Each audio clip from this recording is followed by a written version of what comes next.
Pernahkah kamu berpikir, kenapa generasi muda kini sangat mengkhawatirkan?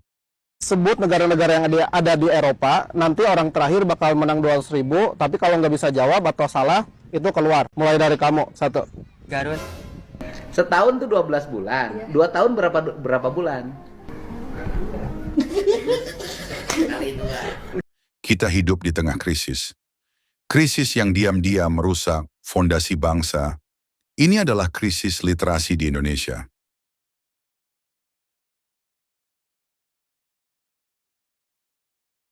Literasi bukan sekadar bisa membaca dan menulis. UNESCO menyebutkan literasi adalah kemampuan untuk mengidentifikasi, memahami, menafsirkan, menciptakan, dan menggunakan bahan tertulis yang terkait dengan konteks. Walaupun artinya bisa baca, tapi kalau nggak paham isinya, itu bukan literasi. Dan inilah masalahnya, kita punya angka melek huruf yang tinggi. Tapi soal pemahaman, jauh dari ideal. Sekarang mari bicara dengan data menurut PISA 2022. Indonesia berada di peringkat ke-71 dari 81 negara dalam hal kemampuan membaca. Nilai rata-rata literasi membaca siswa Indonesia hanya 371. Jauh di bawah rata-rata OECD, yaitu 487. Sementara menurut UNESCO, minat baca orang Indonesia hanya 0,001%. Artinya dari 1.000 orang, hanya satu yang benar-benar tertarik membaca. Kita punya lebih dari 270 juta penduduk, tapi produksi buku per tahun tak sampai 30.000 judul dibandingkan dengan negara Jepang yang memproduksi ratusan ribu buku per tahun.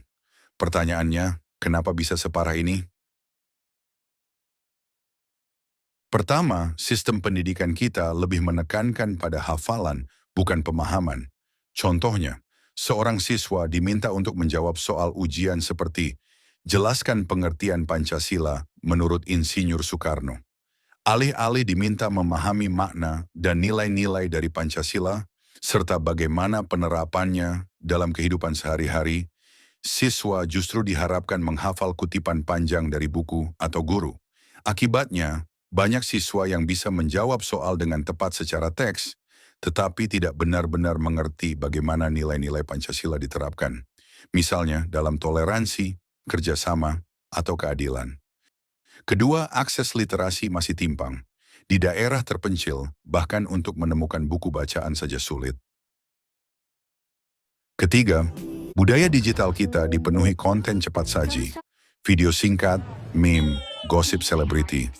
Ironisnya, anak muda lebih sering scroll TikTok berjam-jam, tapi ogah baca buku 10 halaman. Dan yang lebih menyedihkan, hoax dan informasi sesat lebih cepat dipercaya karena publik tidak terbiasa memverifikasi. Bukan karena bodoh, tapi karena tidak terbiasa berpikir kritis. Krisis literasi bukan sekadar masalah individu. Ini masalah kolektif. Rendahnya literasi menciptakan masyarakat yang mudah dikendalikan, mudah dibohongi, dan sulit maju. Demokrasi tanpa literasi jadi ladang empuk bagi populisme dan politisasi. Ekonomi tanpa literasi sulit bersaing di era industri 4.0. Kita sedang mempertaruhkan masa depan bangsa. Solusi? Ada, tapi tidak instan. 1.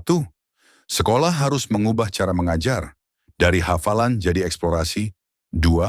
Pemerintah perlu investasi serius di perpustakaan, akses internet, dan pelatihan guru.